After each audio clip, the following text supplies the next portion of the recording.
Pero a ver, defiendan el presupuesto, por favor. No sé. Si no hablamos nosotros, se levanta. Senador Rosas.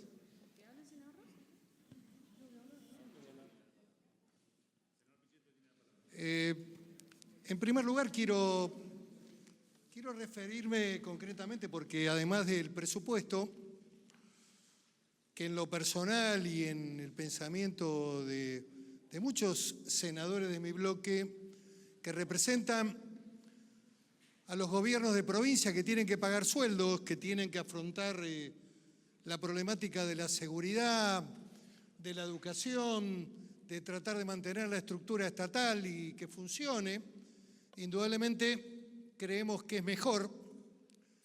Y a ver, sabiendo que en la Argentina vende mucho ser radicalizado, sabiendo que además los medios, los comunicadores juegan al jueguito de prender fuego, lo sabemos esto, y sabiendo que construir instancias democráticas de diálogo en la Argentina es una tarea totalmente inviable.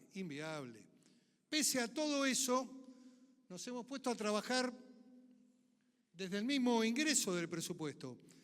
Y lo que quiero y debo decir es que el presupuesto que vamos a tratar aquí no es el proyecto originario del Poder Ejecutivo. Ha tenido reformas importantes,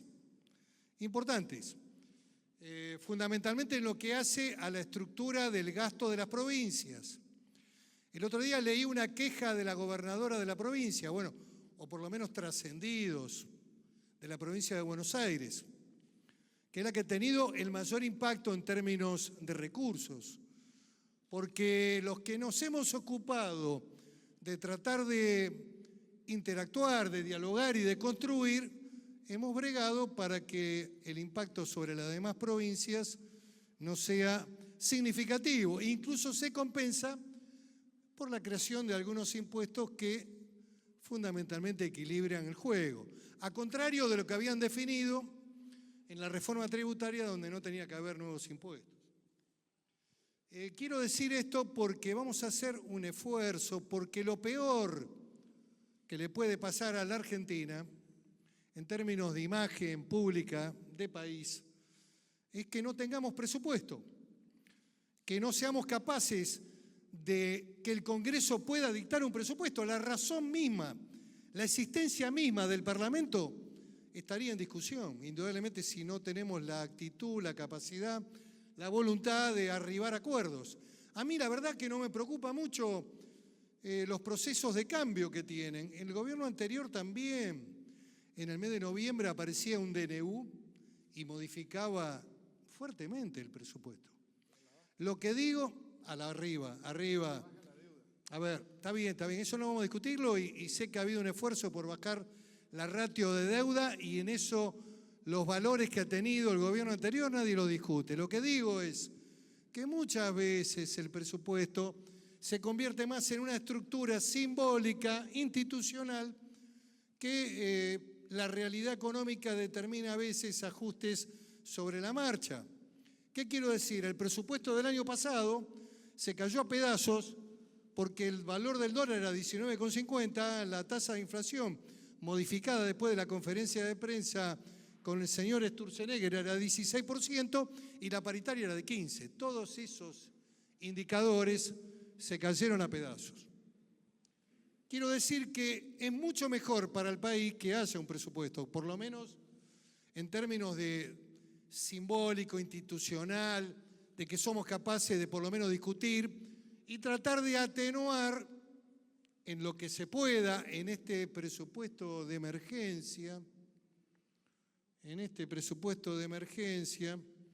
tratar de atenuar en lo que más se pueda el impacto sobre los sectores más débiles y más sensibles de la Argentina.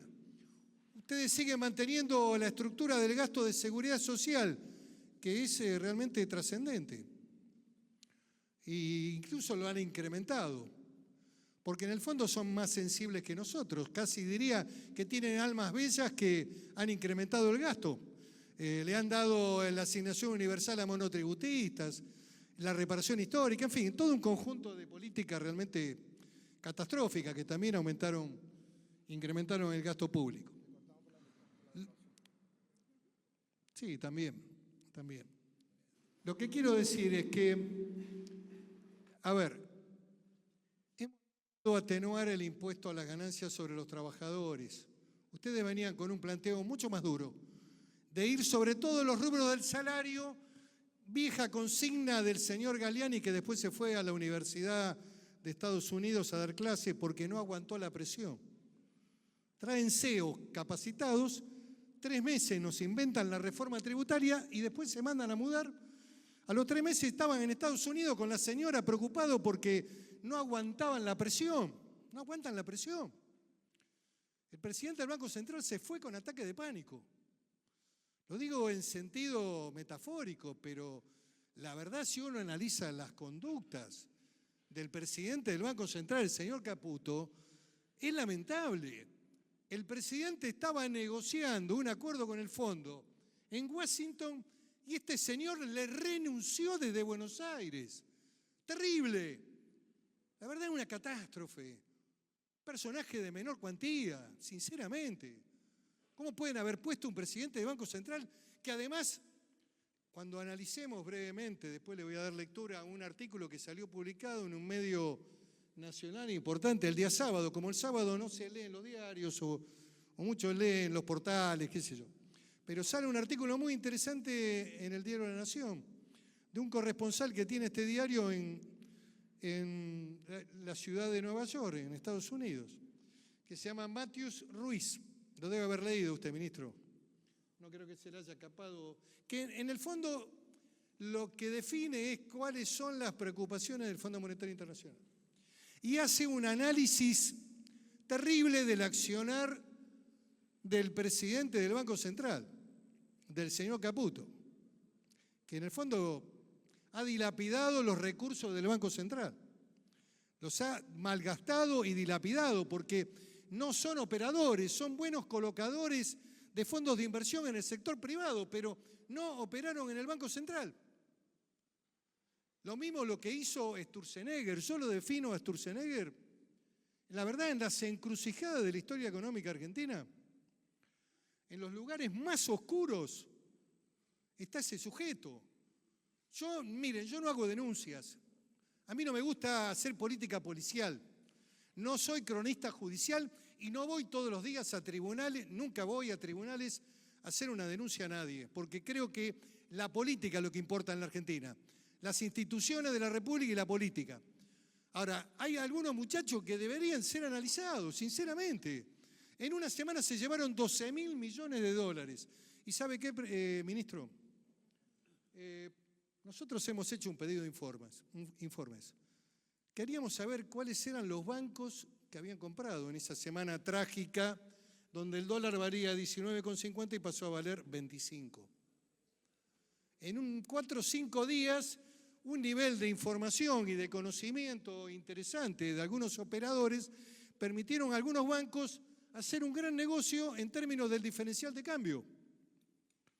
Y esto ocurrió hace poco tiempo y volvió a ocurrir después con la corrida que nos llevó el dólar a casi 40.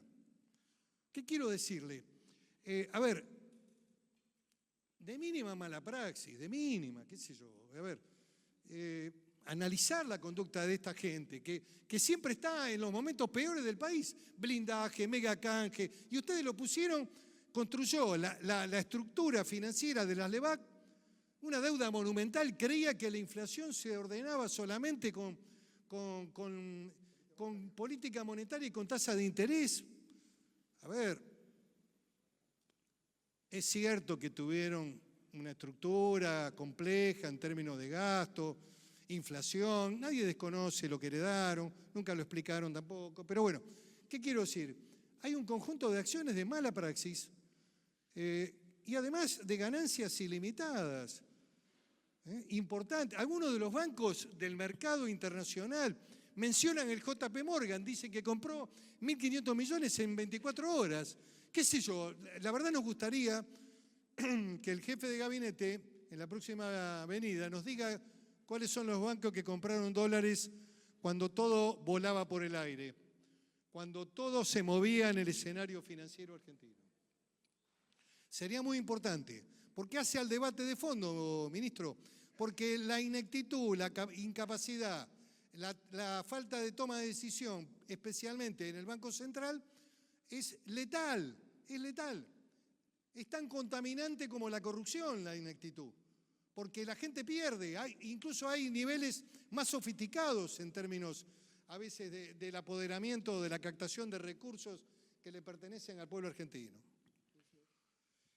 Quiero hacer un breve repaso de las preocupaciones que tiene el Fondo Monetario, que el informe no se dio a conocer en letra de molde, pero que me parece que es importante porque refleja algunas preocupaciones que todos tenemos respecto a la economía.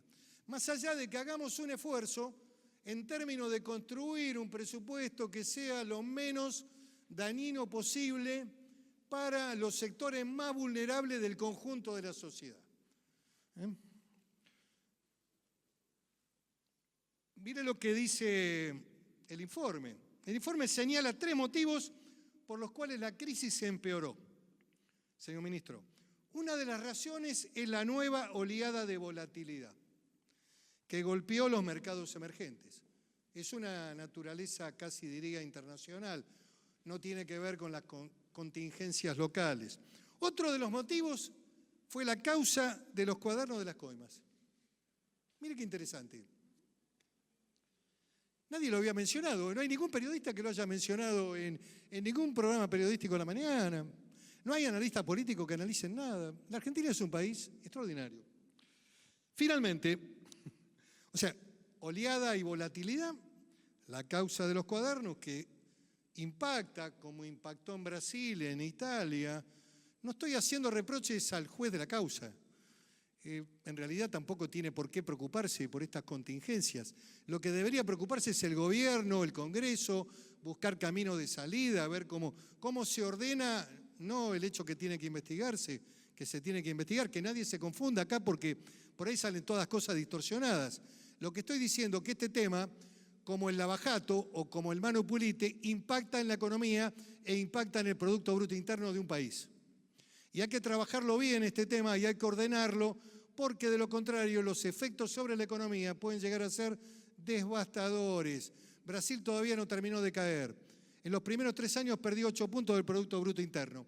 Italia era la 5ª potencia del mundo, hoy es la número 40 y está Salvini, el neofascismo en Italia. Y ayer acaba de ganar un hombre que además representa la reaparición de un actor político institucional en la vida de Brasil, que son las Fuerzas Armadas. Lo digo esto como dato político, de análisis político, no para que hagamos ninguna crítica al presidente que acaba de salir, que bueno, tendrá que ser evaluado por el pueblo de Brasil. Finalmente dice, los mercados han dudado del compromiso de las autoridades con el programa.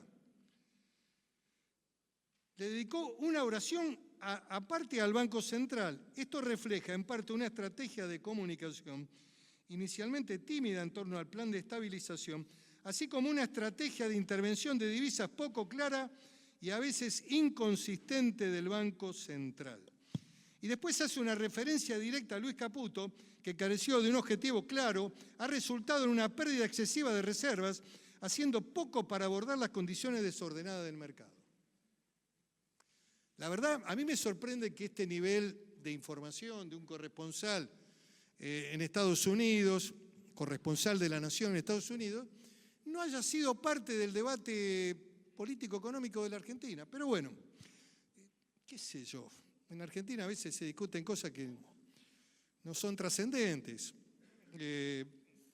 Quiero decir, y la otra proyección que hace el fondo es que la deuda pública puede llegar al 81% del Producto Bruto Interno. Estos son elementos que seguramente usted los debe haber analizado detenidamente. Yo quería ponerlos en el corazón del debate del presupuesto, porque tienen que ver con una mirada integral del rumbo económico.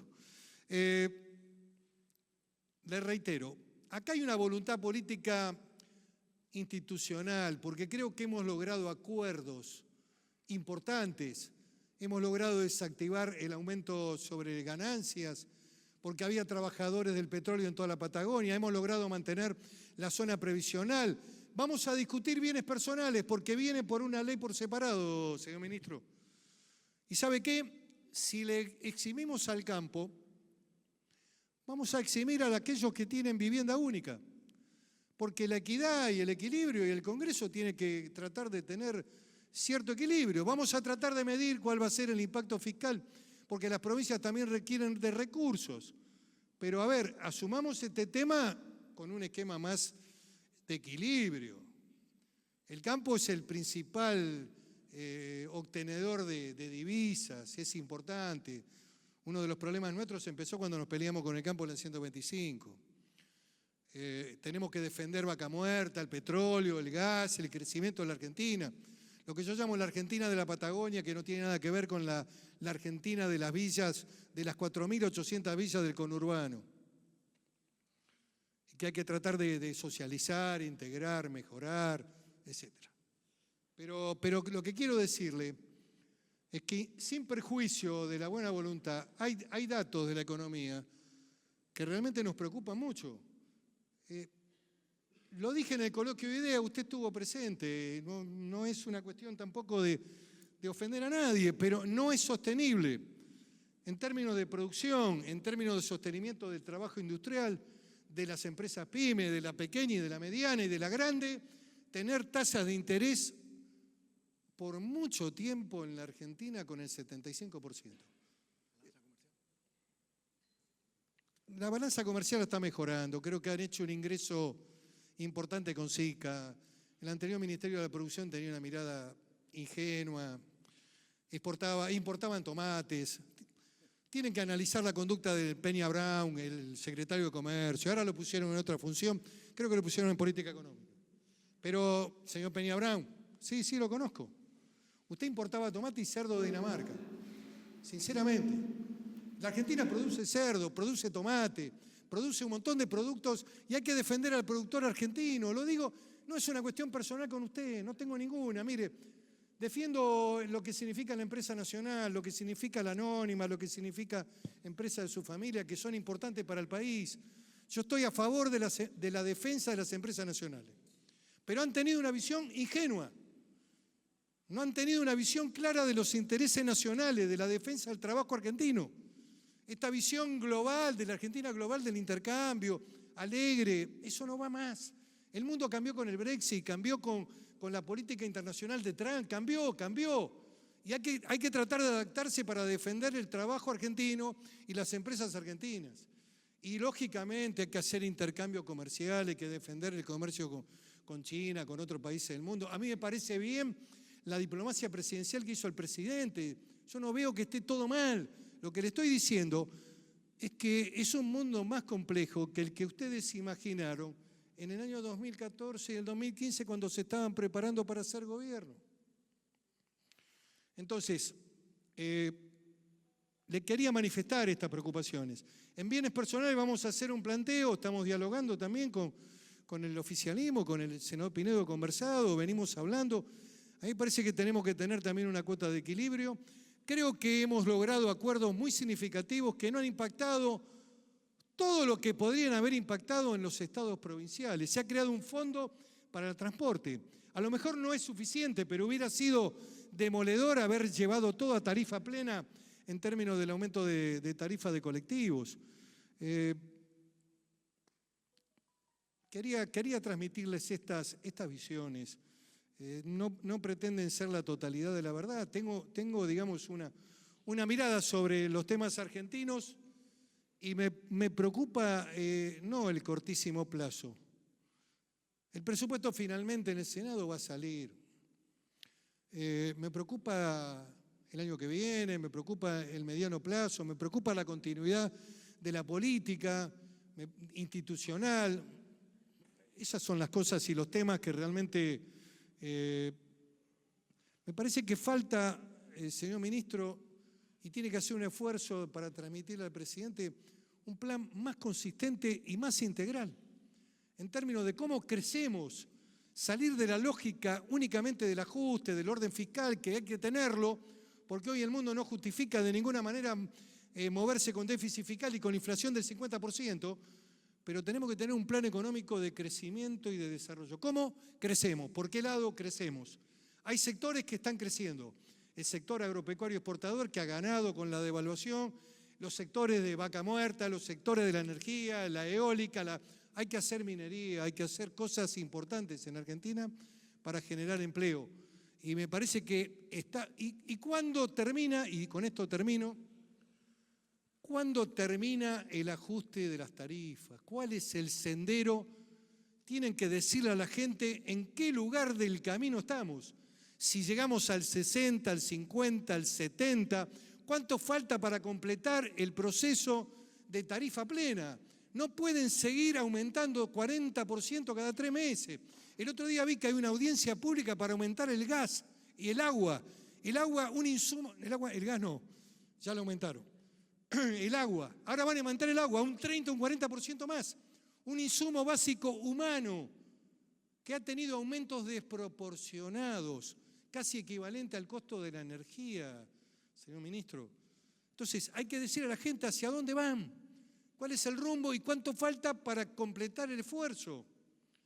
Porque de lo contrario, la incertidumbre, el proceso de ajuste permanente, licúa toda esperanza.